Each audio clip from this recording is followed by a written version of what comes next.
regarding creation of City of Wauwatosa TIF number 6 for the UWM Innovation Park. This evening, through the City Administrator, we have Paulette Enders and Nancy Welch from the City here to give us a presentation of TIF District.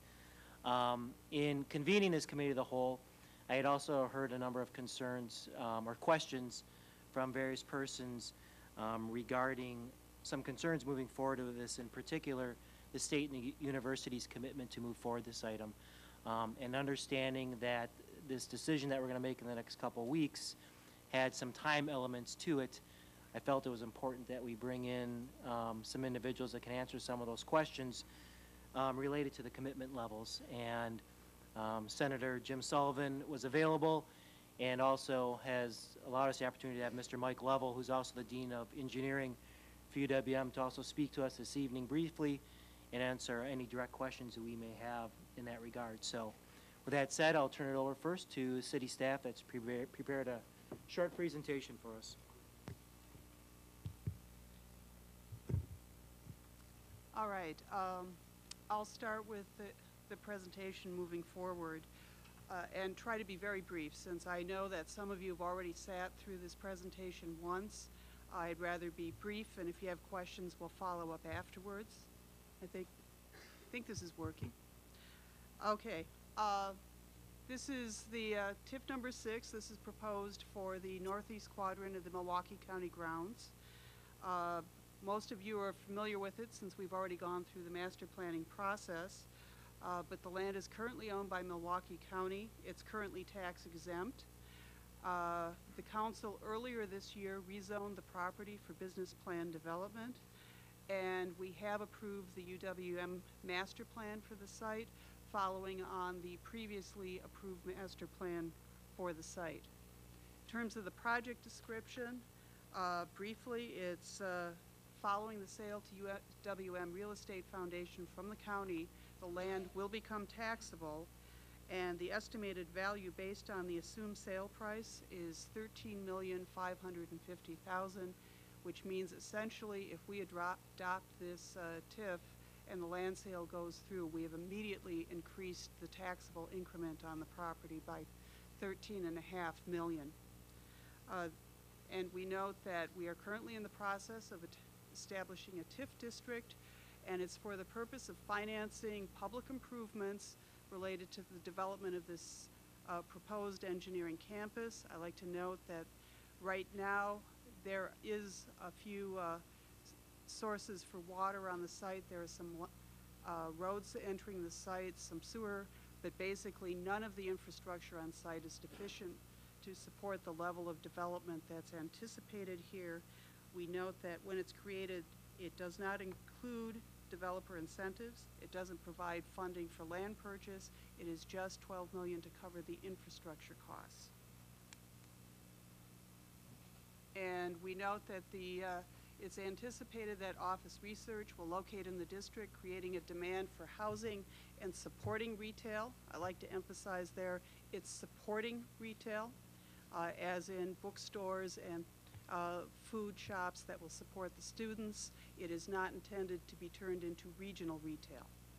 And finally, this new development is anticipated to create a total of $101 million in incremental value, and I note that this is a figure that's considered to be somewhat conservative, but when we had Springstead do their feasibility study, that was a number that they were comfortable with. And finally, this is the site plan, which again you're all familiar with because you approved it recently, but showing that the bulk of the development will be clustered toward the southern part of the site and Watertown Plank Road, with the residential development occurring up to the north, including the Eschweiler buildings. And of course, we have the habitat area wrapping around those buildings to the north that's been set aside for that. We have some green space in the middle, and we also have the DOT parcel running along the western edge.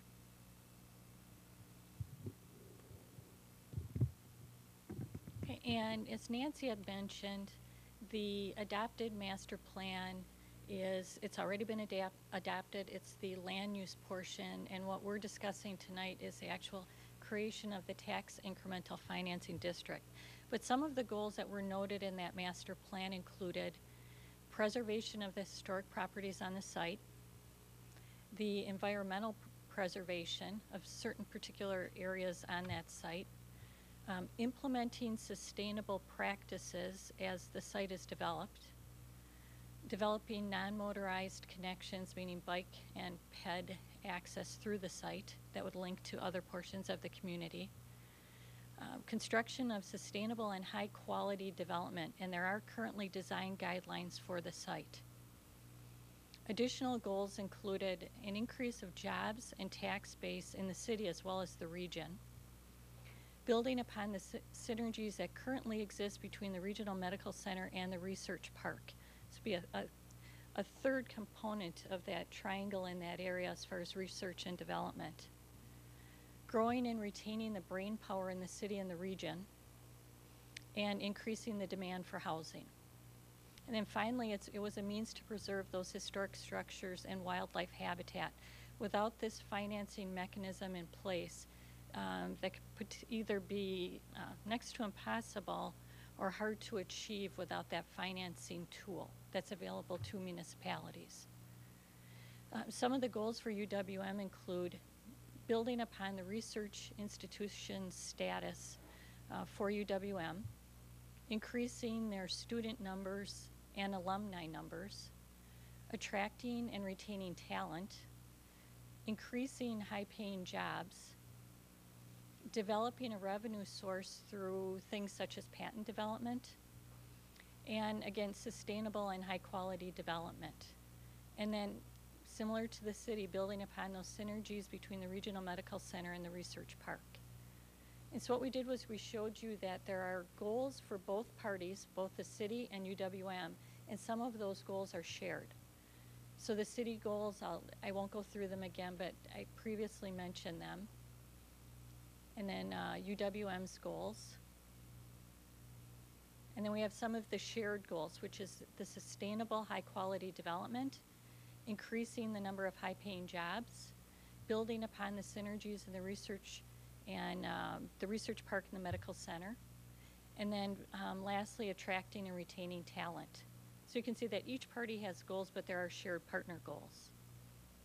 Some of the financial concerns that have been raised as the city's been moving through discussions on the creation of the TIF have included what would happen if UWM would fail to close on the property. Infrastructure with no increment. The city builds out the entire $12 million of infrastructure, and UWM fails to build out any portion of the development. And then increment is put in place too slowly, which would mean that UWM fails to put in place the increment in a timely manner as scheduled in order to pay the debt for that infrastructure. What we attempted to do as staff was address some of those concerns that have been raised. If UWM would fail to close on the property, the city could close the TIF, no money would be invested, no money expended. Infrastructure with no increment, we're going to show you in a couple slides that follow that there's a phased approach that could deal with infrastructure with no increment. And then also, if the increment was put in too slowly, the phased approach would also address that concern.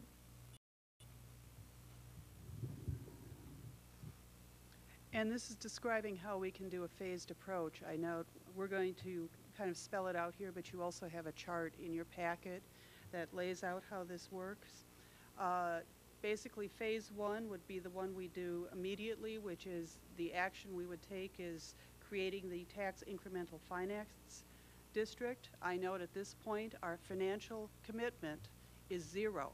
We are not obligated to bond for the full $12 million just because we create the TIF district. We simply are authorized to create the TIF district and do that spending. The expected result, that it will allow the completion of the land sale to the UWM Real Estate Foundation. That brings the benefits of allowing the award of the EDA grant and negotiations with developers for the residential parcel. The sale alone creates a potential increment of $13.5 million. and that would bring in an estimated annual revenue from taxes of $210,000 to $270,000. So we're already generating substantial increment. If you look on the site plan, as we go to phase 2, we would be looking at creation of the infrastructure for the southern portion of the site with an estimated $2 to $3 million. This covers that southern portion of the site and allows the construction of the accelerator building. It also allows the UW system to make a decision, now that the land is under control, to pursue the construction of the first academic building.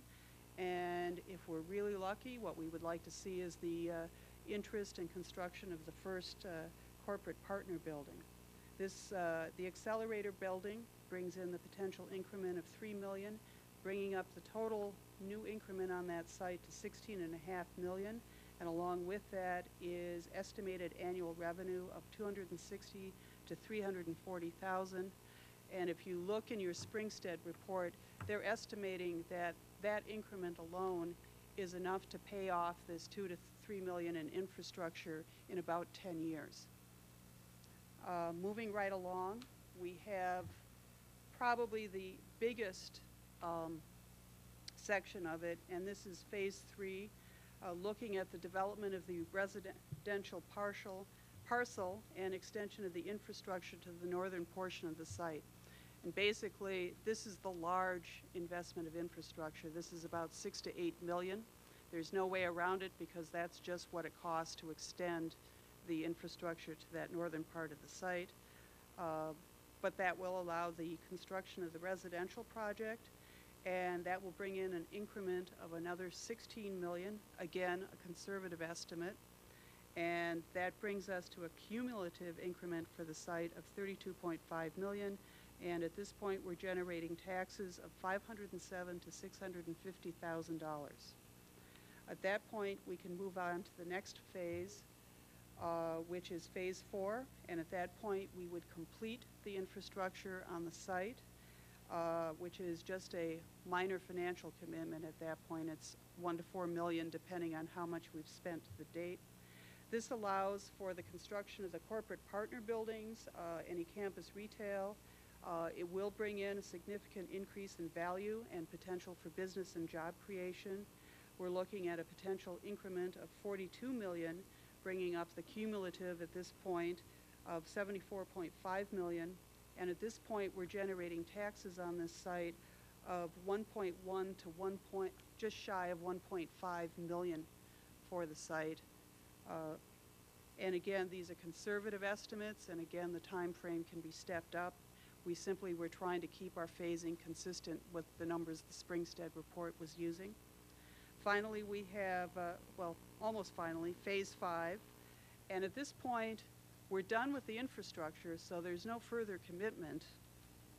But the expected results are that we would have the construction of additional corporate partner buildings and campus retail, again, looking at additional increase in revenue on the site. This would be another $26.5 million, bringing it up to the total of $101 million. And at this point, we're looking at 1.58 to a little over $2 million in taxes being generated on this site. And then finally, a final phase.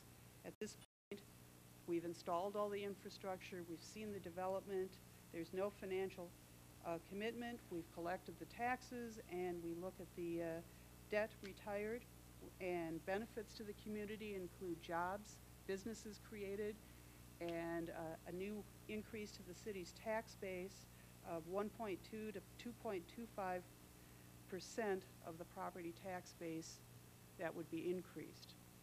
So at that point, we're seeing substantial benefit from it.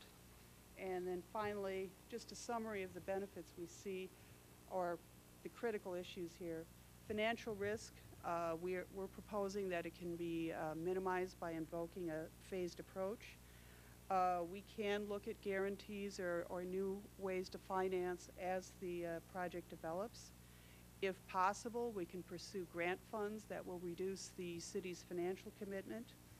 Just because we create the TIF doesn't mean it's all going to be paid for out of that.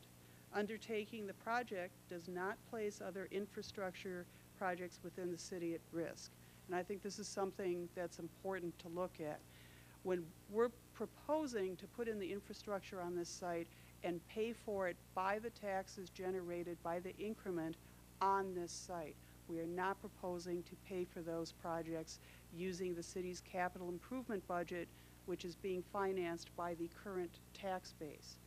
And that means that other capital improvement projects can continue to be paid for based on our current tax base and our current capital improvement project. We also note that we have included, related to that, the cost of extra engineering services so that we don't impact that. We note that not creating the TID is a risk of lost revenue. And finally, the whole goal of this project is to create more jobs for the community in the region and create more tax base for the city. And finally, there have been a lot of things said about this. We just want to leave you with a closing quote that basically says, research parks are a part of the nation's 21st century innovation infrastructure. Just as airports and railroads did in earlier centuries and high bandwidth internet backbone serves today, innovation is the key to job creation. That's what we want to do. And finally, in closing, I just want to draw your attention to the materials in your packet. You have a cover memo that covers a few key issues. You have the feasibility study created by Springstead. You have another graph summarizing the phasing plan. You have a comparison of other TIF districts created within local communities. And finally, you have a TIF frequently asked questions to help answer any questions from constituents who want to understand how the TIF process worked.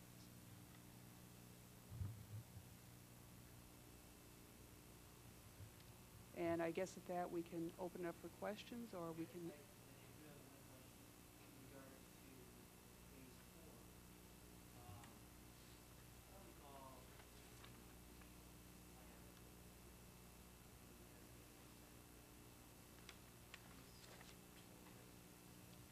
We did designate it, and that's where I like to emphasize, however, people jump to the conclusion that retail is going to be a kind of regional retail.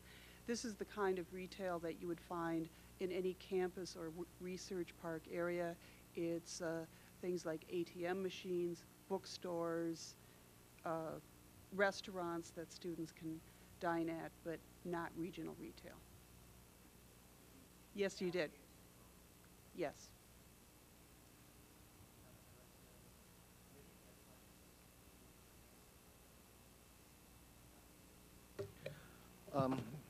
Have we seen the sale agreement or the proposed sale agreement between the county and UWM?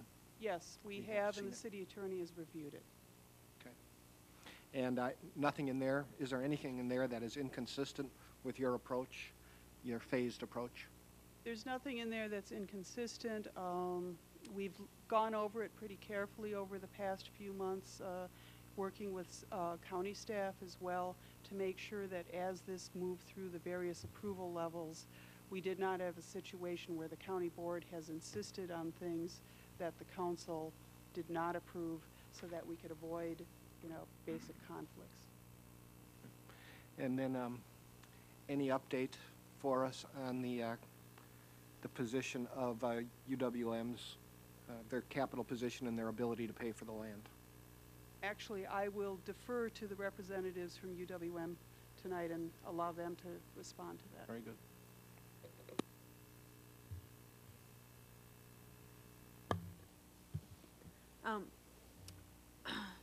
Maybe I missed this, but were we talking about a TIF district the whole time that this was proposed? In the beginning phases of when we were talking about the master plan, when was the first time a TIF district was brought up? I think you can look at several points at which it was brought up. I think back in 2004, when we looked at it for development and talked about the Kabbalah plan, there was discussion that in all likelihood a TIF district would need to be created in order to provide the necessary infrastructure on the site. This is certainly something that's been discussed with the county over the years. In terms of the master plan, at that time, UWM had not submitted a formal application to look at TIFs, so while it's always been discussed, it was not part of the master plan discussion because, again, the master plan approves the land use. This is a financing mechanism. The reason I ask is because, well, I wasn't on the council in 2004, and I did read some of the earlier proposals that were brought up in the 2004 year, but I don't specifically remember it ever being mentioned before, so I'm just a little, I don't know exactly where I stand yet on it, and so that's why I'm bringing up this question on the TIF district. So I'll be interested to hear what other older people have to say.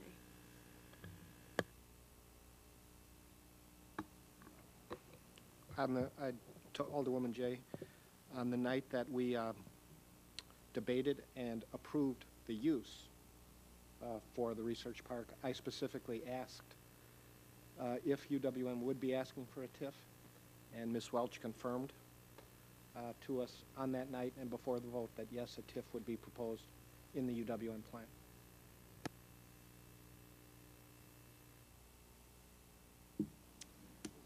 Ms. Welch, I appreciate you presenting this phased approach and tying it in with the, I'm going to mess up the name, the Springstead report here to keep things kind of apples to apples for us. But can you tell us, if we were to try and put some stronger parameters or more detailed parameters around these phases, what we might have at our disposal to do so?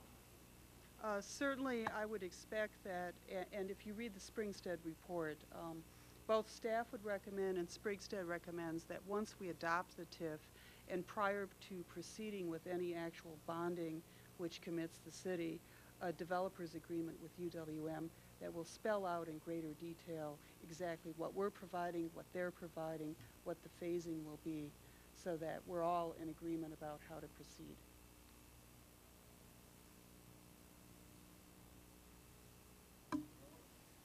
Typically, a development on a prime piece of property like this would be fully funded by the developer. And I guess I'm surprised that they're going for the TIF, and I apologize that I don't recall that night that it was mentioned. I guess I was more focused on the whole land use aspect of it, but normally it's intended for undesirable properties or blighted properties that wouldn't normally be developed. And this, as well as what I guess Alderman McBride informed me that the research park had a TIF as well, to me are not undevelopable areas. They're prime areas, and this just from my limited knowledge of TIFs doesn't just seem to be a real appropriate use when really the whole portion of the development in terms of the infrastructure should be shouldered by the developer. And I'm coming into this not knowing a lot about it, trying to convince myself that this is the right thing, but just from what I know of it, it doesn't seem right. And at the time that UWM was looking for sites, I know that some folks had tried to steer them over toward some of our blighted areas within the city. And those areas seem very appropriate for a TIF district in terms of they're sitting vacant, they're an eyesore for our community, and I know we talked about putting the accelerator building at one point in the Burleigh, one of the Burleigh development areas. And I guess I need more convincing here as to why this is good for the city of Wauwatosa and how it benefits our taxpayers. Well, I can give you several ways to go with that. One of the main reasons is in terms of the site. This is a site that was chosen by UWM specifically because they wanted to be near the other research park and the medical complex so that they can take advantage of the synergies there. Related to the fact that it's a blighted site, the truth is it is a blighted site. This is not a green field. This is a site that has been used for various county purposes for close to 150 years, so that you do have existing infrastructure on site. that needs to be removed. It needs to be updated. There's old steam tunnels that need to be removed. There's the possibility of encountering foundations of old buildings that were there. And I'm sure you're aware that 50 years ago there were many more buildings on that site than there are now. So in many ways it may look a little better than some of the other sites, and I think, you know, I don't want to argue with people that it's blighted in the same sense that other sites are within the city. But this is a site that has been developed in the past, and it is a site that, because of its adjacency, is uniquely suited for this type of site. I think also in terms of the taxpayers, this site and the user that we have in UWM is a user that's willing to acknowledge all of the key issues that the citizens have said they want to see on the site. They want to be sensitive to the historic issues. They want to be sensitive to the sustainable issues and looking at innovative stormwater on the site. They want to be sensitive to the natural habitat issues, and in fact are willing to do more for this site than perhaps other developers would be willing to do. I think if we were dealing with a lot of developers, very few would be willing to voluntarily give up 11 acres for natural habitat on the site. So we're dealing with someone who's better for that site, and probably had a few other points, I sense. Well, Paulette has a few points. I was just going to mention that I think what you're bringing up is the but-for test, and it's called but-for. But for this financing mechanism, the project would not move forward. So what Springstead, if you look at the feasibility analysis that they prepared, it does talk about that, and the city does have to address that. If it wasn't for the creation of this district, that project would not move forward. And the financial consultants feel as if, you know, this but-for has been met, that will be addressed in the project plan as well. And it is a very, you know, essential, critical item that the city does have to take a look at as they create this district. And that gave me a moment to point out one more thing. The installation of infrastructure is a very basic use of TIF. When the research park was created years ago, that was basically what they did. They created a TIF and went in and created the roads, even though they had no developer in hand. And that resulted in the research park, which right now is worth over $210 million, which has been added to our property tax base. And yeah, furthermore, what we're finding more and more, because of our financial climate and because of the banking situation, not just these developers, but all the developers we've talked to at different sites have been telling us over and over again the banks don't wish to loan for infrastructure improvements. Even though, from a city perspective, infrastructure is very valuable, the banks, should they foreclose on a property, do not view it as adding value to the property.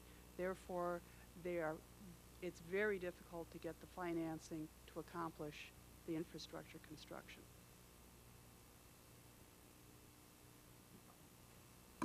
Well, that gives me some things to chew on and think about, but I still have my doubts when I compare it to the other properties that we've been trying more aggressively to get developed, that this property, which I didn't hear too much about in recent years, they're getting the benefit of financing that the worst properties should really be getting the benefit of. So thank you for your answers. I'm going to take one more question from Alderman Walsh, only because I think some of your questions were getting to the edge of this particular issue into this particular site, which I think would actually be somewhat of a good segue into some of the other, Senator Sullivan, who was on this committee, that talked about land use years ago, and might be able to provide some of that information, at least historically, perhaps why it's this site and why it might be a good mix. But I'll go to Alderman Walsh. Thank you, Alderman Moe. I agree with where Alderwoman Oregon is going. I don't think the but-for test has been met. Otherwise, we would have been, Carlos Santiago, when he was here, at least since I've been on the council, said this is the only site that we're considering, never mentioned any TIF. And Pete is exactly right. It was just a question in passing. Are you going after any TIF money? And I think I wrote down the answer was likely. I think this project will go forward if it weren't for this financing. Otherwise, we would have talked about TIF districts and TIF district number 6, I think, more often and with more depth than what we are now. I don't think the citizens want to bear this risk, especially when they see here, well, the one thing that is a known, if the sale does go through, is one building. There's not a lot of people in my district that are loaning out money to other people. They don't want to bear that risk. Ask your constituents, hey, will you loan me X number of dollars in this economy? The answer is no. I agree. Not a whole lot of things privately funded are going vertical. The only things are, you hear a lot about WIDA credits and HUD financing, the Modern project downtown. Those are all government finance projects. Now, we're going to get into that business. We're going to bear that risk. Alderman Walsh, we're not here to debate tonight. It's to gather information. City staff is just here to present what some of the technical aspects are and what some of the risks and benefits are should we move forward with the designation of the TIF. So there will be room for public comment at the Planning Commission meeting and Budget and Finance for that. Perfect. I didn't have a question, by the way. If I could just end with one comment, and that's Nancy mentioned all the materials that are in your packet. If you take a look at those materials, and then at the end, there is a frequently asked question that talks about those essential elements of a tax incremental financing district. And then we did attempt to answer some of the questions that were brought up at Plan Commission. And I've also posted those frequently asked questions in greater detail as well on the city's website. And you'll be able to find those. So, and if you have any questions in the meantime, please feel free to give us a call. With that said, there are still a number of questions as to the efficacy of this, but I do want to bring up Mr. Mike Lovell and Senator Sullivan. That I think it's important to understand that this isn't just, this land use of this parcel just didn't happen in the last few months. It's been sort of an ongoing process in terms of all of the county lands over there. And I do think that Mr. Jim Sullivan can speak to that, and Mr. Mike Lovell can give some perspective as to why perhaps this may be of benefit to the city of Wauwatosa.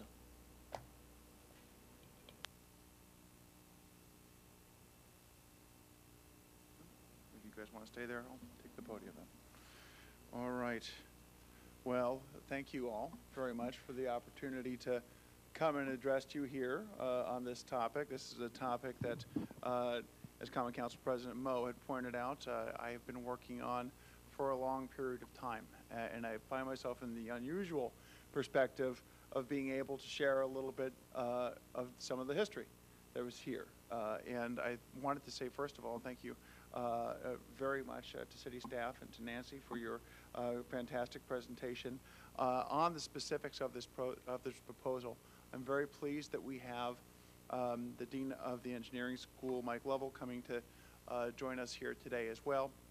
The genesis of this discussion was that when I was observing some of your own discussion about TIF and some of the potential benefits and potential challenges or risk of TIF, one of the questions that kept coming up was, well, what is the commitment of the state on this? What is the commitment of the university? As it so happens, I'm well positioned to be able to help answer some of those questions, and I'm rooted in this process, having sat right where you are for 6 years. So I had a conversation with the folks from UWM. I also spoke to the Secretary of Administration, Dan Schoof, and had offered him the opportunity to come and join us here today as well. He was very supportive, continues to be committed to this project, and asked for me to extend his apologies. He apparently had a family obligation and was unable to come and join us tonight, but did offer his personal involvement in this process down the road if that should be helpful to any of the members of the council as you undertake your deliberations. I look at this issue and the approval of this TIF and overall of this campus right here in the heart of Wauwatosa as really being the optimum resolution of a land use process that has gone back, in fact, well over a decade. My very first involvement in the public debate at all here in Wauwatosa, really, I was elected to the Common Council in April of 2000, but that discussion much predated my own involvement. And I remember being involved in the efforts, and you guys, some of you probably remember the signs that said, save the county grounds. And we had extensive discussions about what was the kinds of balance of uses that we'd be able to have out there. And we wanted to make sure that we were able to preserve a state forest. We wanted to make sure that we were able to have a place where people could walk their dogs. We wanted to make sure that we were able to protect our community from flooding issues, and that part of Wauwatosa's role in a regional flood use plain was going to be 93 acres of detention ponds, 93 acre feet, excuse me, of detention ponds in that area. And we were able to come to this agreement where, after a really kind of dynamic and organic process in this community, whereby we sat down with our neighbors and we talked at great length over a changing council and over a couple of mayoral administrations, over we came up with a land use parcel that provided for that detention, provided for the state forest, preserved the green space, but also had as a part of that compromise this development parcel, this sort of L-shaped development parcel, and we weren't really sure at the time what was going to end up going in there. I think a lot of us had some concerns about what was going to go in there at the time. That's also why, concurrent with that period of time, the Common Council had addressed in a fairly innovative fashion some limitations on big box retail. And I know that was a discussion that we had in terms of a land use perhaps that we didn't want to have there. But we set this as aside as the resolution of that process, as the development parcel where we would hope to see some taxable development that would help to reduce some of the tax burden on taxpayers here in the city of Wauwatosa going forward. And that final land use was adopted by this council, as I recall, even before I was elected to council back in 1999. Shortly after I was elected to council in 2000, then Common Council President Rob Fricker moved the same kind of land use plan just as a reiteration, a restatement of our community's dedication to this land use plan to make sure we preserve what we can preserve, but also that we have the right kinds of development in this parcel. We went on to further specify what we wanted to see and not see in the Kabala-Washako plan, which I believe that some of you were here for. And it said that we want to make sure that we have some sustainable development practices, that we want to make sure that we're not continuing to contribute to additional flooding problems that have so affected our community. So we do have that statement of the view of this community and of this council, and I believe both 1999 and 2001. Now, one of the great things is that we have new faces here. I mean, some of you I got to serve with, and it's really a wonderful thing to get to see you again. Some of you have had the opportunity to meet since then, but it does occur to me that just in terms of our personal experience, that ever since the departure of Alderman Herzog just a few weeks ago, that those of us who actually sat here in order to adopt that land use plan, that we're no longer sitting in this room. So I wish to remind you guys of just some of the work that we've done to get to this point. And where we stand right now is on the edge of what I consider to be a triple win for the community of Wauwatosa. I see this as a win in terms of ecological preservation. It's an economic win in terms of job creation and the creation of taxable value in the city of Wauwatosa.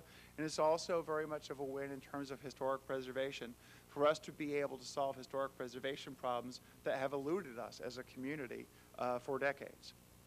It's an economic win because we're looking at the development of 2,500 jobs by the time this thing is all built out, not just in terms of the research and high-paying kind of jobs that are going to be able to go into that community, but also some of the construction jobs that are going to be necessary in order to get this built out. As Nancy's presentation just told you, we're looking at $101 million worth of development, most of which is going to be taxable, and it's a community right here in the city of Wauwatosa. We need to look no further, I think, than in terms of the example right across the street of the research park. When we were looking at that development right now, which helps to bring make Wauwatosa the home for GE and for United Healthcare, to make Wauwatosa their corporate home here and all of those jobs. That was a proposal that was considered to be speculative at the time. But that was leaders in this community being able to sit and plan for the future and say, where do we want Wauwatosa to be able to be in order to compete down the road? And they looked past some of those concerns. They were able to move forward and develop a project that, when we were first getting going on this, the net value of that research park property was around $4.4 million in 1994. It is now assessed at close to $230 million. And not only are those 4,500 high-paying jobs, but all the tax that's paid on that helps to alleviate otherwise the tax level that the rest of us would all pay for the services that we expect from the city. I think this is an environmental win because it's the culmination of when we first started talking about saving the county grounds. For those of you who remember, part of the proposal was to develop for housing, to develop condos, an awful lot of different projects that could have gone there that really kind of treated this land as any other kind of a finite land resource. And the county wanted to be able to sell it off in order to realize a fiscal gain there. That is not the kind of ecological preservation that I think that we want to see here. I think it's very important that people in the city of Wauwatosa recognize the value of preserving the ecological integrity of what is, although it's been much used, it is the largest open space anywhere in Milwaukee County. We need to preserve that Monarch Trail.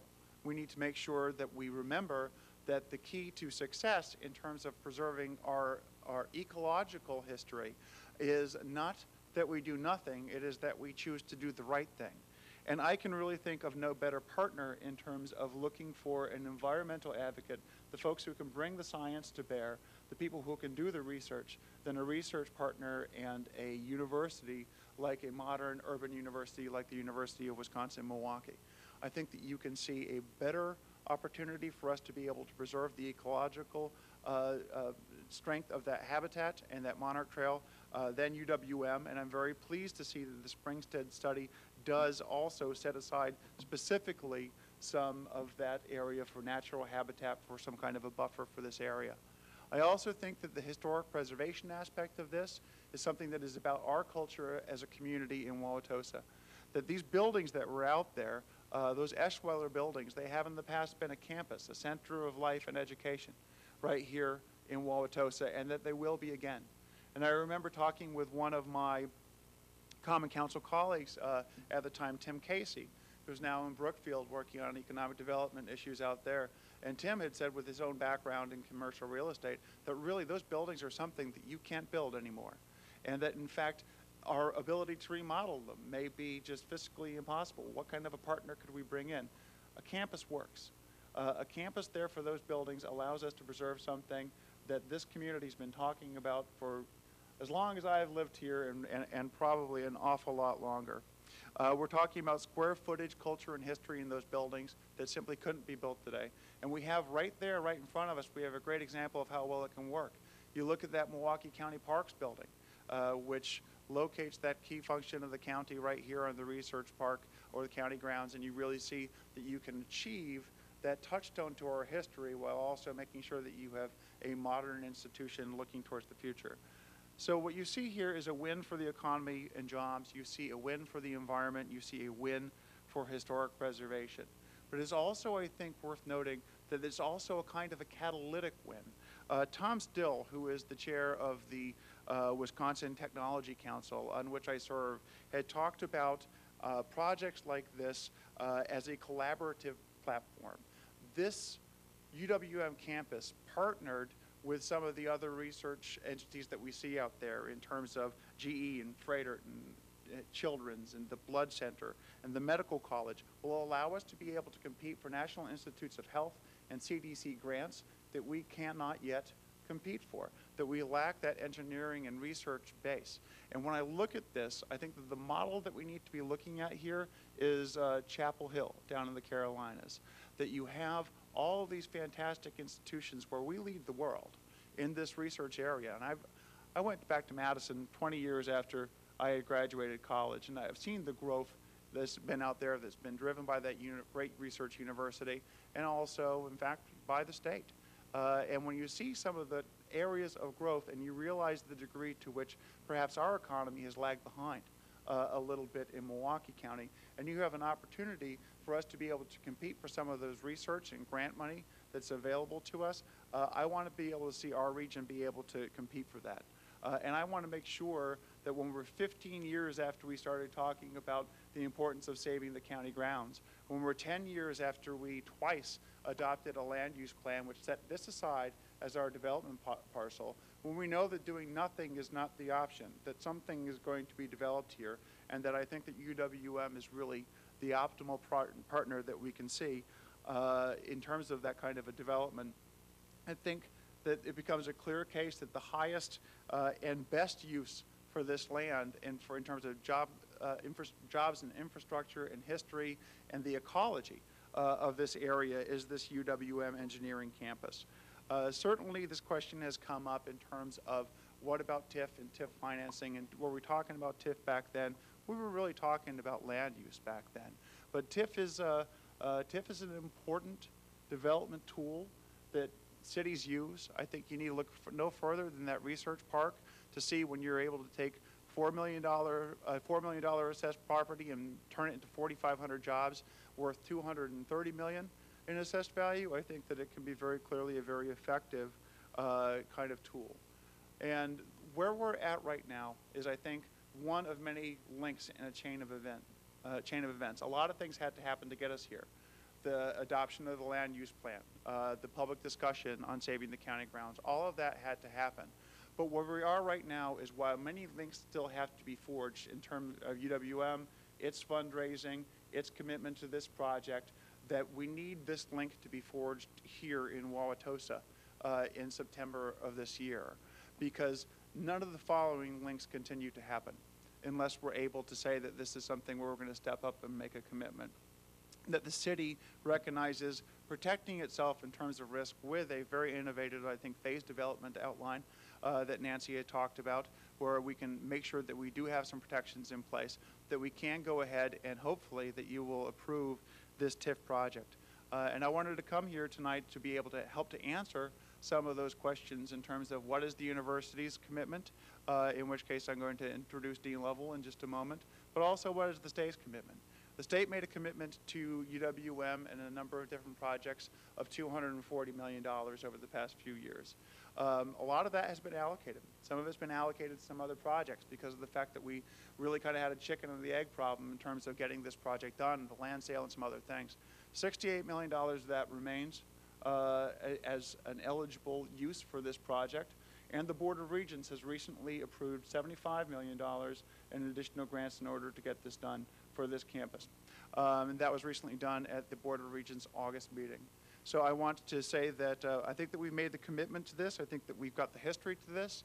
And I think that years from now, when we look at the jobs that we can have here and the economic growth and the taxable growth that we'd like to see in this community while preserving what's important to us, that this is one of the most important decisions that we are ever going to get to make. This is a campus that hits a home run for the city of Wauwatosa, and I want to make sure that basically that we're just not going to trip over ourselves as we're rounding third. And with that, I want to go ahead and introduce Dean Lovell, and I will be available for your questions. Thank you.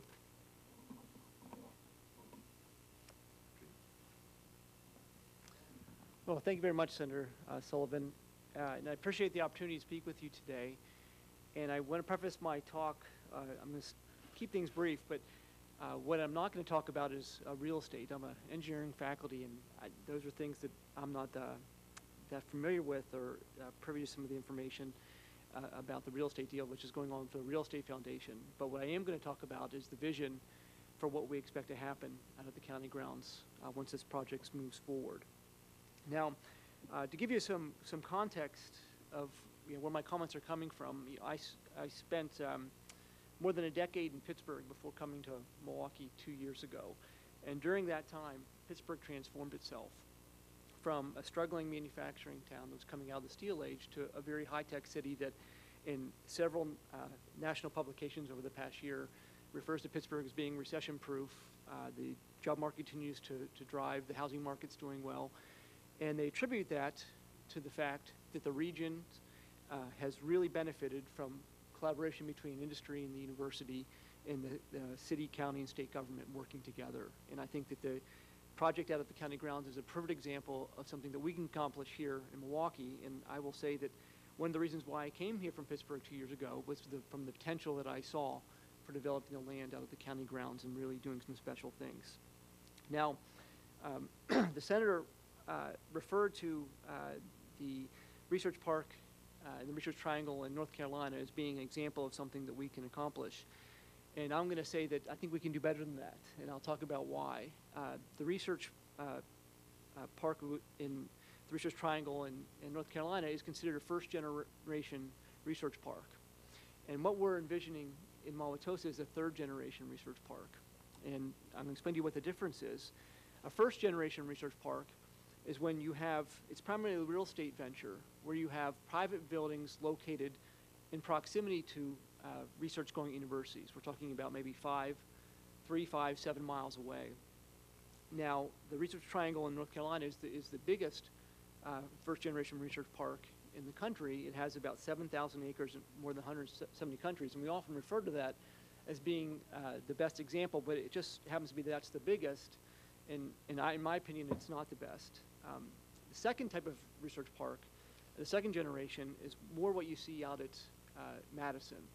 And this is where you have academic and private buildings located in the same area, but there's no co-location. And university and research activities are completely separated. They do have complementary to one another. Oftentimes, university research will move over to the company side, but they are not sharing facilities. And that is what I'm envisioning for Wauwatosa, which would be the third generation research park, where we actually have academic and private buildings co-located. And we essentially have university industry researchers rubbing elbows and working together. And the North Carolina State Centennial Campus, which is probably right now the shining star of research parks across the country, is being an example of that. And I want to read a quote for what they envision in the Centennial Research Park. It says, "Government and industry partners get access to technology incubator, Office of Technology Management, university research facilities and equipment, discounts to university events, personalized liaison services with faculty and staff, and access to libraries, pools, and a gym."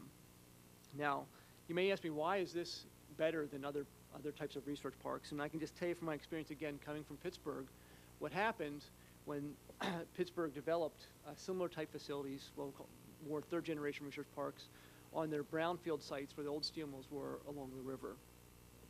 And when they built these sites, the first one they developed was something called CoLab, which was done primarily by Carnegie Mellon University. And they worked in collaboration with Intel to build this high-intensive research building. And after the building went up and Intel filled it up, there was computer science faculty working directly with folks at Intel. Within about 6 months, Google decided to move into Pittsburgh because they were so interested in the work that was going on between Intel and the faculty and students at Carnegie Mellon University. Google now has one of their prime locations located in Pittsburgh. And not long after Google moved in, who was next? Well, Microsoft. They donated $50 million to Carnegie Mellon University because the CoLab building was all filled up to build another research facility to co-locate their scientists with scientists from the university. So what these types of third-generation research parks bring is new companies into the region. And I want to ask you is how many new companies are moving into Wauwatosa right now, or Milwaukee in general? There's really not a whole lot, especially when we talk about high-tech companies. And the way to do that is to build these co-located research parks.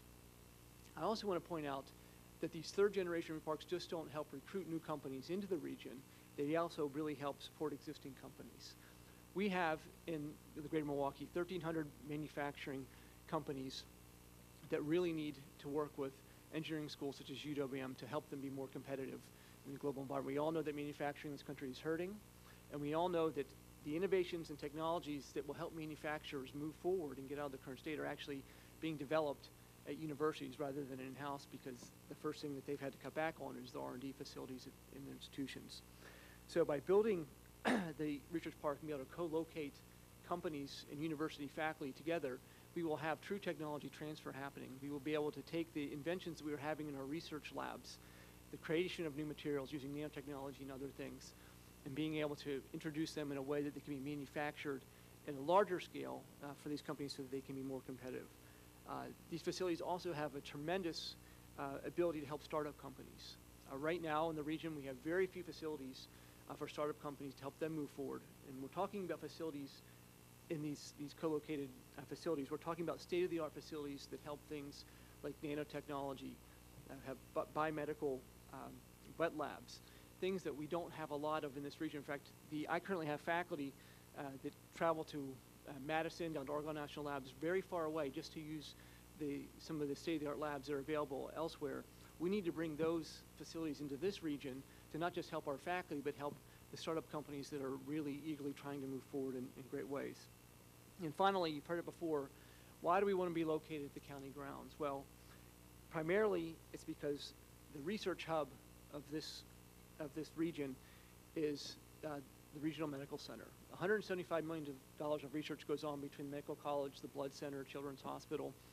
And by locating UWM directly adjacent to these research institutions, will do nothing but foster further collaboration and more research in this region, which it really needs. You've already heard before that we really have barely tapped the NIH funding, which is available out there. And to give you an idea about the levels of funding, NSF, which we primarily get our research from at UWM right now, is about $5 billion a year is available.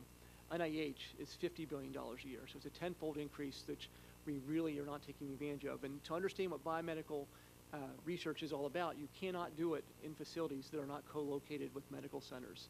When you do bioengineering research, you have to have access to clinical populations, clinical medical faculty that are doing research. And unfortunately, I did a lot of bioengineering research myself, and I know when you try to have meetings for research or do things with clinicians, about half the time they get canceled because they called to the emergency room and have to see other patients. And so if you're not co-located with them, it's really difficult to do because they cannot travel away from the site to do the research, which is really needed to bring the engineers and clinicians together. So just in closing, I just want to say that UWM is very committed to this project. You've already heard that there's been a $75 million capital budget been approved by the Board of Regents over the next 6 years to build our first academic building. We really think that by doing this the right way, having this third generation research park, it will not only help UWM do the types of things we want to do, but we will see the region really move forward. I believe that this is the most critical thing that the Milwaukee region can do right now, and Wauwatosa can be the hub of all that activity by going forward with the land at the county grounds. So thank you.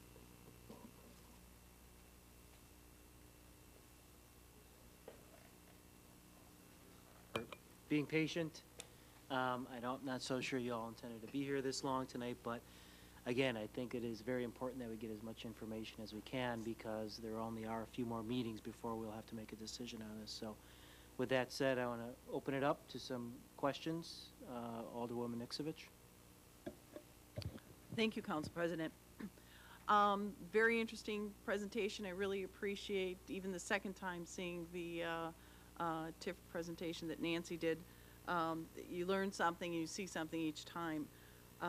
What I would like to ask, that the question that keeps popping up is, does the foundation have the money to buy the property?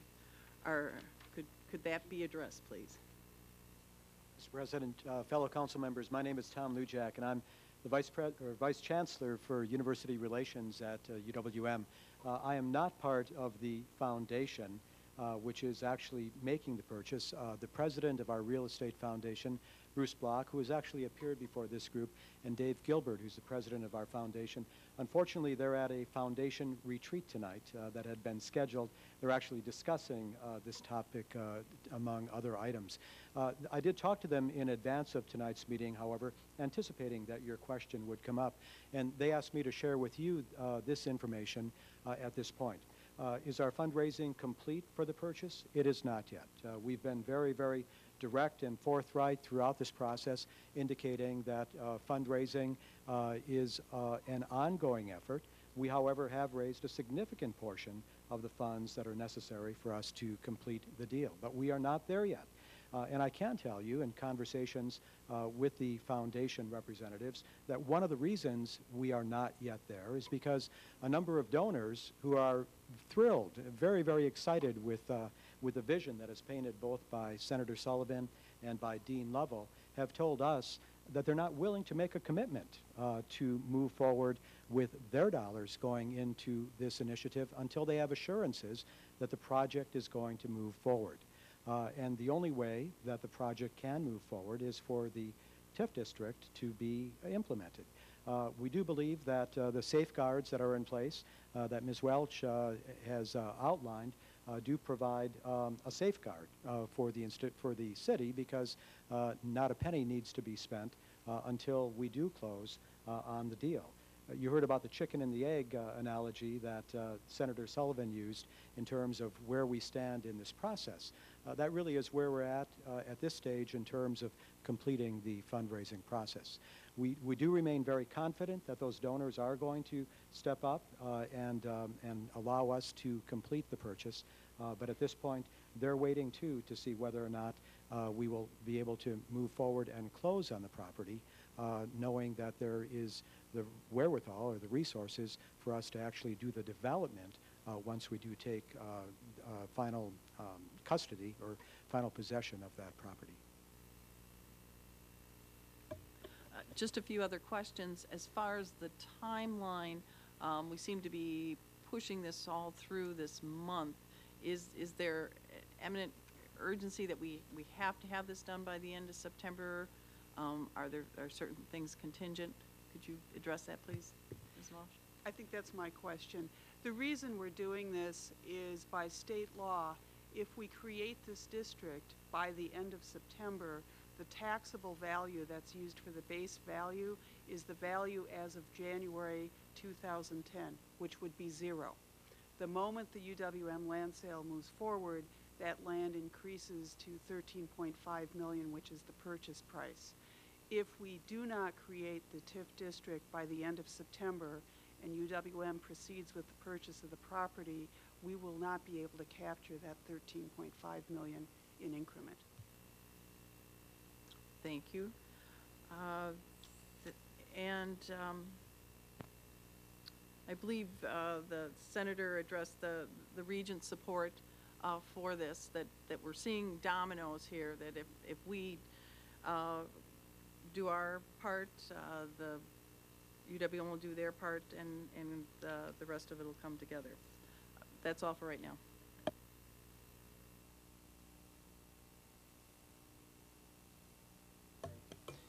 If everybody can keep their, this is Q&A at this time, not debating anything. Thank you. I understand. We keep hearing the same comment over and over again. We heard it from one of the alder persons tonight. I guess I'm going to address this to Dean Lovell. But I think you've answered it, but maybe not as directly as I hope you'll answer it now. Why not the Burleigh Triangle? Why not inner city Milwaukee? Why not Tower Automotive? Why not someplace near the airport? Why does it have to be here? Why does it have to be in the heart of Wauwatosa on this land that everyone seems to like so much? Well, I think hopefully I can address this clearly. It's really the synergy to the research that's going on in the Regional Medical Center. That is clearly the reason why we want to be in this location. Any other location would not be ideal for the type of collaboration that we're trying to establish with the Regional Medical Center, and most particularly the Medical College of Wisconsin. We have, we've, in the engineering school in the past year, we've hired 22 new faculty. 9 of those faculty are bioengineers. Every one of them asked for 2 things when they came here, and I will tell you this right now, these are the best engineering faculty that we could have ever wanted to bring to this region because of the fact that we hired them when every other major school in the country was on a hiring freeze during the economy last year. And they all wanted to have space at or near the medical college, and they all wanted joint appointments at the medical college. We've gotten them the joint appointments at the medical college. Now I need to deliver on the space to get them, at or near the medical college, because they've come from places, whether it be San Diego, Stanford, University of Pennsylvania, where they were either across the street or co-located with the medical faculty that they need to do their research with. And if we want to move this region forward, we have to be at a place that's co-located with the medical college in the Regional Medical Center as well. So even the Burleigh Triangle isn't close enough?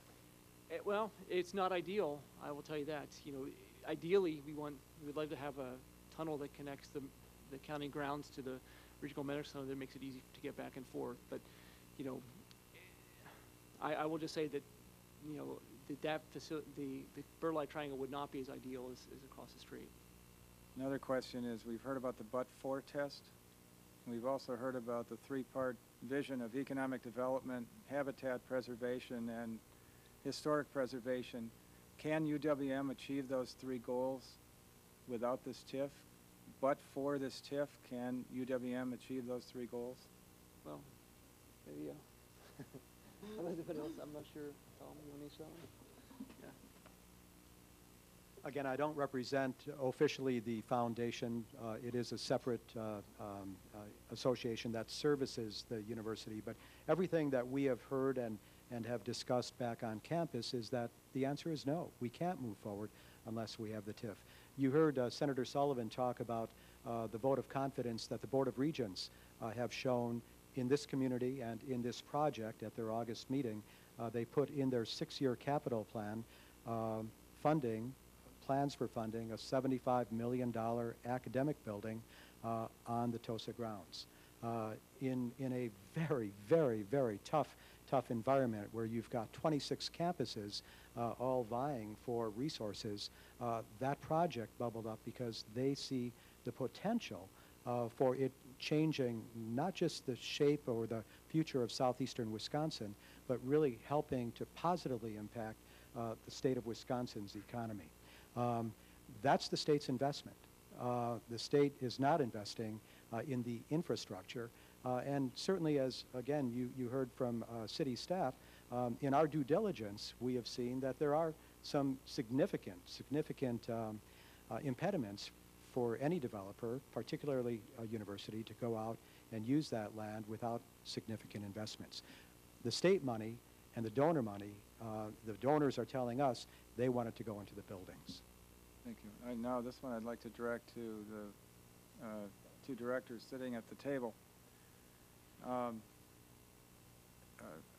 neighbor of mine who is a real estate dabbler, he owns residential apartment buildings, came to me in some form of agitation the other day, and he said, why is the city going to pay people to renovate the Eschweiler buildings? And I said I didn't think that's what we were doing. I thought we were building roads and utilities. But will there be any kind of public support from this TIF, if it gets approved, comparable to what the city of Milwaukee is doing with the Modern project downtown? Are we actually, would we be investing in the renovation and development of the buildings, or would we be doing something else with this TIF?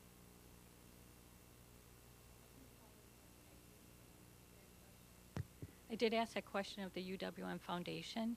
Would the housing developer be coming back to the city for additional assistance? And the answer was no, in that they have talked to various housing developers, and I think you have some letters of interest that have been distributed to the council, and that the level of assistance from the city is directly related to the infrastructure that would serve the site.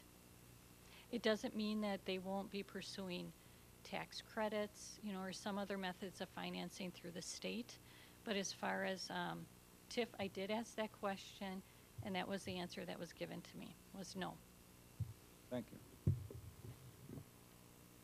Yeah, and I think related to the TIF, I think I referred to several things in my comments where I emphasized that if you look at our project plan, we absolutely do not have anything in there that is developer TIFs. We are not proposing to pay any of the developers incentives to proceed. We are simply installing the infrastructure that evens the playing field for this site versus other sites in the Milwaukee area. I will note, related to the Eschweiler buildings, it will be the use of historic tax credits that will help the developers find a way to finance the project, but that will be via that tax credit program, not via the TIF money. So in other words, this would be like analogous to a brownfield remediation, where you're just making the land ready for development, where before it wouldn't be ready for development. Yeah, that's a very good analogy. And Alderman McBride, okay, sorry? Specific to one of his earlier questions when I was sitting. But Alderman McBride had asked about the location here versus someplace else, for example, Pearl Triangle. A great example of the need for this kind of collaborative integration is a system that was actually built at GE Healthcare right here in Wauwatosa and used by the Medical College of Wisconsin. It's called a 7 Tesla imaging system. And it's a project that I happen to be familiar with because I was able to secure some bonding authority for this to be built for the Medical College of Wisconsin a couple of years ago in the state budget. It's a imaging device that allows one to peer down and actually see the actual vectors of infection on a cellular level. It's a technology that only exists in 3 other places in the entire world. And we're able to have it not only built but used right here in Wauwatosa, which is a pretty neat thing. But I've recently learned that that imaging system, which was approved by the legislature, the bonding of which was approved for the legislature a couple of budgets ago, will actually be located in this UWM engineering building. And it's not just a building. We want to make sure that we're not talking about office space here. Office space is available someplace else. But the sort of integrated collaborative effort of these different research entities is really only available right here in Wauwatosa. And that's a fantastic thing. That's a selling point that I don't think that really exists anywhere else. So I wanted to make sure I had an opportunity to answer the Alderman's question. Then I also remembered that I had brought along, if the Common Council President will allow me to distribute, this is an editorial that was written by Robert Ward, who writes the Business View column in our local Wauwatosa Now paper, and has a very nice analysis of this as well. So if it's okay with you, Alderman, I'll distribute that. Okay, thank you.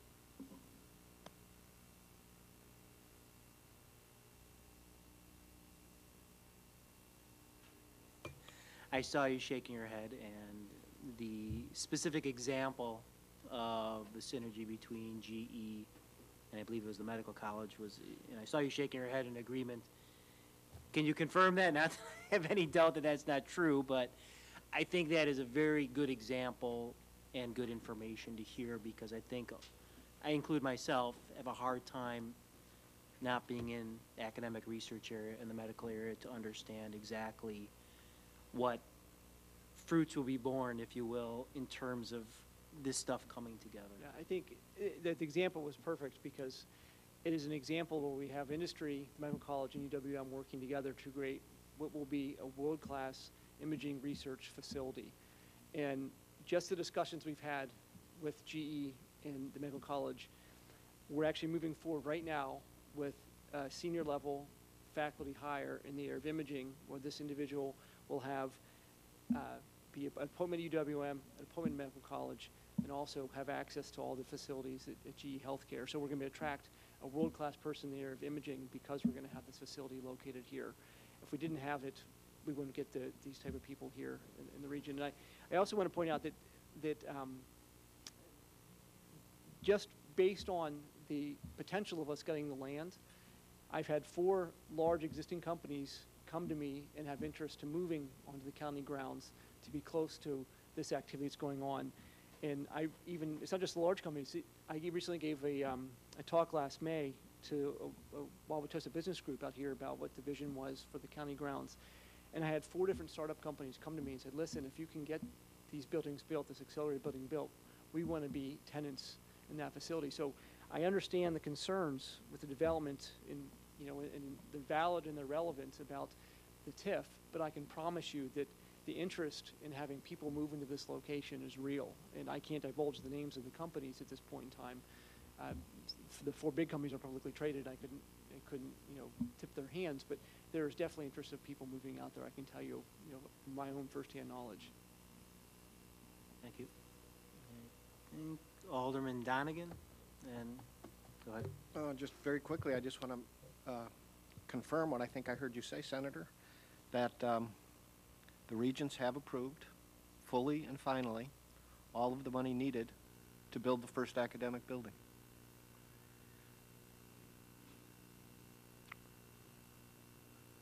The regions put in their 6-year plan They do a 6-year rolling capital plan with projects that are to be funded in the upcoming biennium, dollars that are earmarked for that second of the 6 years, or actually the third and fourth of the 6 years, and then a plan for that third 2-year period. So rolling 6 years. They put into that third biennial budget an earmark for, or a placeholder, if you will, for the $75 million project at Wauwatosa.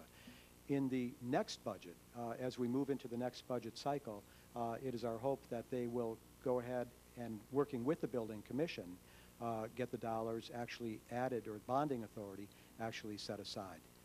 The So it's final not- decision actually, however, is made by the legislature, and the state legislature has to approve all capital projects. This would not come before the legislature until that biennial budget in 15-17 would come up. Doesn't get to the legislature till 15-17?